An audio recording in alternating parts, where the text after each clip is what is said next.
I'd like to introduce government team Morocco Green. Please give them big hands to debaters. Okay. We live in a world where every day people who partake in combat sports have to injure their opponents to win. We live in a world where people who partake in combat sports end up with permanent injuries that will stay with them for the entirety of their lives. Therefore, we proposition believe that combat sports are a primitive type of entertainment that are no longer fit to the values that today's world is looking up to. Our claim and short-term effect is that people who participate in combat sports will no longer threaten their health. So, therefore, clearly the most vulnerable and most important stakeholders in this debate are people who participate in combat sports. So the term sport itself is nothing more than a competition between two people to see who can do the most physical damage to the other, particularly damage to the brain. The ideal victory, the knockout, is the point at which one of the contenders' brains is so badly damaged that it shuts down for a period of time, or for forever in some cases, later. Real permanent physical harm is done to contenders, repeated concussions leading to brain damage and lifelong impairment. Of course, there are other dangerous sports, such as skiing, motor racing. For example, and these sports, though injury is a risk, it's not the objective. For example, when a racing driver crashes their car and is killed, it's horrible. It's a tragic accident. But when a boxer suffers from a traumatic brain injury and finds themselves stuttering and shaking for the rest of their lives, or when they collapse after a fight with massive brain damage and die, that's not an accident. That's a direct consequence of being hit in the head through an objective of the sport. Yes? Those who play combat sports make sure that they follow strict rules and strict regulations before they can play. Therefore, your characterization of combat sports is wrong. Well, let me tell you. So, how if they would follow these rules, how do they end up with brain damage? How do they end up by finishing their entire lives with a stutter? How do they end up with brain injury? How do they end up with blood all over the boxing floor? Also, there's also a boxing type of competition called the I Quit competition, which is basically a competition that has no rules or regulations, where there's two opponents that have to make by any means the opponent say I quit. So that, for example, they can literally leave the area of competition, and if, for example, they go to the judges and take a metal chair, they could take them and start hitting and whacking their opponent with these metal chairs and leave severe concussions. And until this opponent says I quit, they are allowed to do this, and there is no one that can intervene in these types of competitions.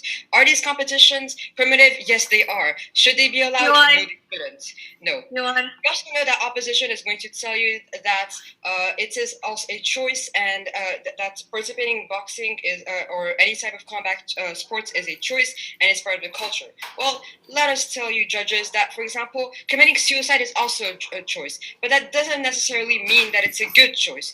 We tell you, therefore, that combat sports should be banned because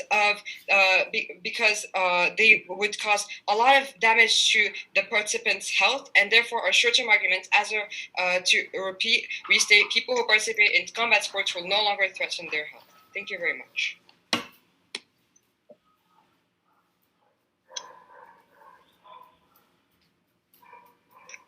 Thank you so much for the wonderful speech. Okay, now let's welcome the leader of the opposition to deliver a speech within 3 minutes. Imane, please. First of all, good afternoon, respected judges and opponents. I humbly express my thanks for your interest in this subject. And as previously stated, I am standing against the topic. And I would like to begin by stating the motion. Combat sports should be banned. First, some rebuttal. As the opposition claimed, to that we say it is not the point. The point of the sport is not injuring the opponent. They are restricted by rules that those players should respect, or they will face consequences. Now, moving to my point, the short-term. Thank you. The short-term argument: combat sports, just like any other sports, as we know, the players of that sport go through strict training hours and hours of hard work. They are not just amateurs hitting each other, as the opposition claimed. In order to practice these combat sports, professionals need years, if not decades, of training. In addition, combat sports are closely monitored and regulated. This reduces the chances of injury. And for my argument, literally every sport, every sport has a chance of injury, and by their logic, all sports should be banned. So let's take an example of Imane, who was playing for the Pittsburgh Penguins in the 2006-2007 season, and was in December 2006. So thank you. Home game against the Toronto Maple Leafs. After being routinely checked into the boards, Imane immediately knew he had an arm injury of some sort. He grabbed his arm and skated right off the ice. Going through a side entrance towards the Penguins' locker room, he was diagnosed with a dislocated elbow, and an MRI revealed internal damage. He missed 28 games with the injury. Although there was no blood, just the way Imane ran off the ice immediately was not enough to make this incident a scary one. So this is example of hockey where an injury happened. Now moving to gymnastics, the stereotypically feminine sport. No, thank you. Has its common injuries as for example, wrist fractures, finger and hand injuries, cartilage damage, knee and low back pain, spinal fractures and herniated discs, and ankle sprains. And to give real-life, a relevant example, we state Melanie Coleman, a gymnast at Southern Connecticut State University, who died after falling off the uneven bars. This caused death, not only injury. She died. And that proves that whether the sport is between strong, muscular players or between skinny, flexible players, it still has its dangers and risks and can be avoided. And under team government's policy and according to their logic, all sports should be banned. And for all those reasons, we are proud to oppose.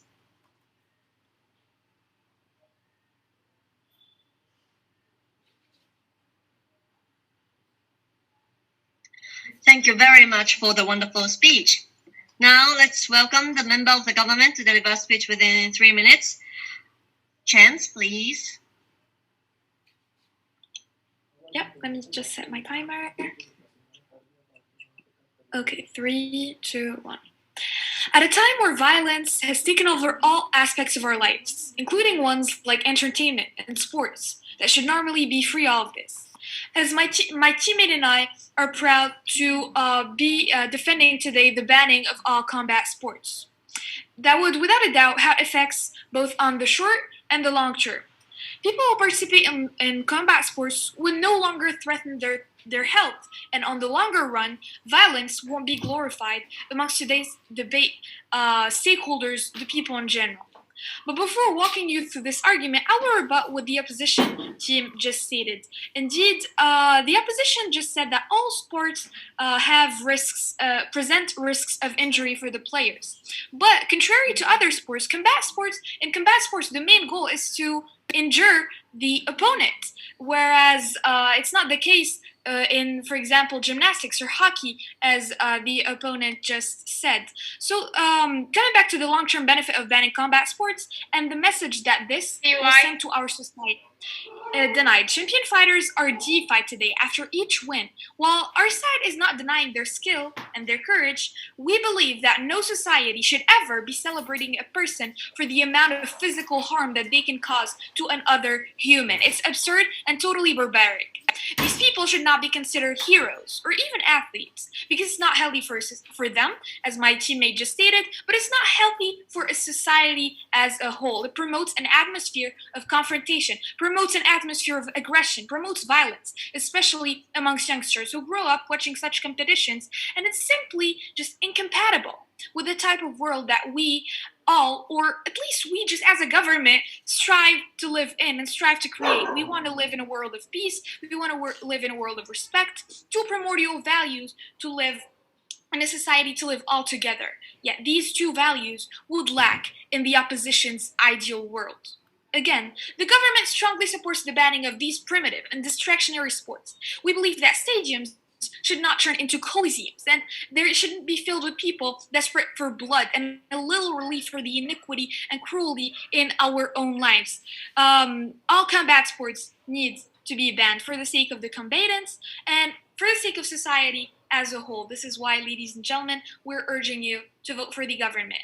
Now, before ending my speech, I will be taking a POI. Seeing as there are none, I will be ending my speech. Thank you for listening.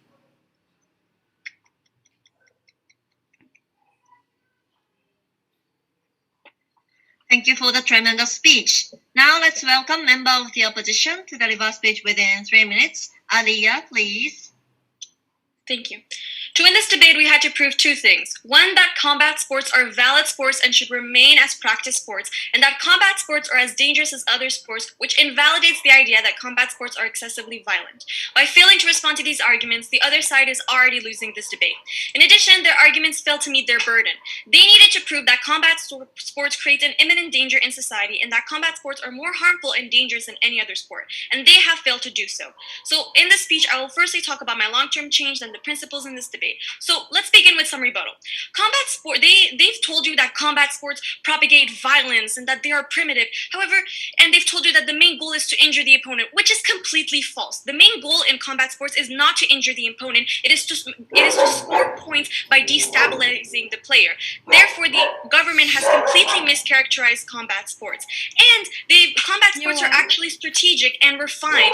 Martial arts, judo, jiu-jitsu take years, if not decades of practice to master. They are an art and not a narrative of violence. And there's no clear distinction between how combat sports would lead to violence and how players playing strategic games would result in violence in communities. So moving on to my arguments, let's talk about the long-term change in this debate. Combat sports carry immense cultural significance that simply cannot be removed. In the current status quo, combat sports go beyond just boxing or the stereotypical violent game the government is trying to paint you. Combat sports include martial arts, judo, savate, muay, lithwei, sanda, taekwondo, kopera, Brazilian Jiu-Jitsu, Sambo, all the aforementioned sports carry great cultural significance for many cultures. They are part of the nation's intangible cultural heritage. In Japan, judo is considered to be an essential part of Japanese culture. Likewise, many Burmese professional players play lithwei as a cultural sport. Martial arts, judo, and savate are considered an art in these cultures. Just like any form of artistic expression,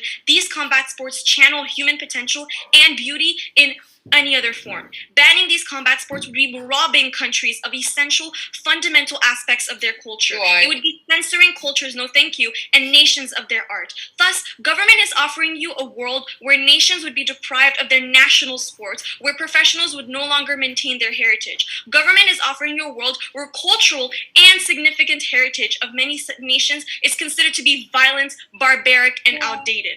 Thus, we provide exclusive benefits the government cannot claim. On our side of the house, we allow for nations to continue practicing their cultures, and we remove the negative stereotype the government has painted you. Martial arts, judo, and other combat sports are not these so-called violent, barbaric sports. They are athletic activities of the highest skill, finesse, and strategy. I'll now take a POI. Seeing as there are none, thank you very much. I'm very glad to oppose.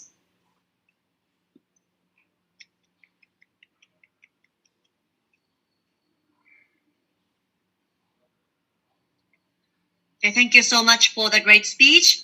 Now let's welcome the last speaker from the opposition side, reply speaker, to have a speech within 2 minutes. Imane, please. Okay, let me please just set my timer.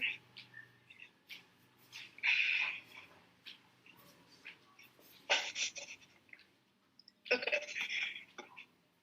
So, on our side of the debate, we proved that the idea that opposition wanted to give you of combat is wrong, and they're glorifying and overestimating the percentage of the damage that happens. It is wrong, and we gave examples of various sports ranging from stereotypically dangerous sports to stereotypically feminine and safe sports, to rebuttal the idea that combat is the only one that is dangerous, which is completely wrong. And gymnastic led to the death of one of the players. So this idea they gave you is completely wrong. And we also, on our side, we provide and we allow for nations to practice their beliefs and forms of culture that are otherwise on the opposition side considered bad and dangerous for the players. Why? No, thank you. Also, we would like to point out that that the definition that opposition gave of the combat is completely wrong. It is not the point of this. The point of the sport is not injuring the opponent, as I mentioned, me and my teammate earlier. They are restricted by rules, and clearly, based on what they say, the government has very small knowledge, if not any, of the rules of combat. We corrected them earlier. There is no rule of combat that states the player should injure its opponent and his opponent or her opponent. The goal here is scoring points by disabling the player, and this is restricted by judges that follow the whole match. And I insist on disabling, not hurting, not injuring, as the opposition claimed earlier. And for all of those reasons, we are proud to oppose, and we urge you to vote Team Opposition.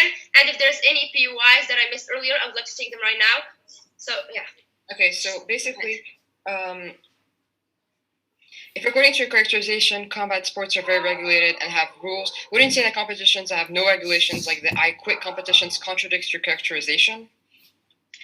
As I mentioned earlier, what you gave is a general idea about combat in general. So the example you gave is a very small exception. What we are talking here in the motion, we are talking about the general idea of combat. This is an exception.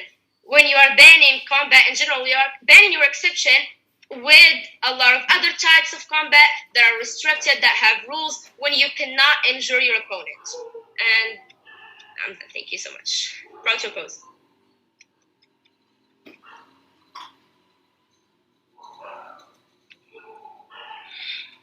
Thank you so much for the beautiful speech. Okay, now let's welcome Prime Minister to deliver a reply speech within 2 minutes. Chems, please.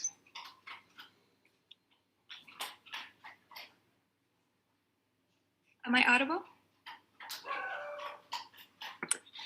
Okay, so ladies and gentlemen, today's debate presented a series of clashes, but the main one was around the definition of combat. So the definition, the strict definition of combat is the following: fighting between armed forces. So this invalidates the opposition's first point that in combat, the goal is not to fight, the goal is not to hurt.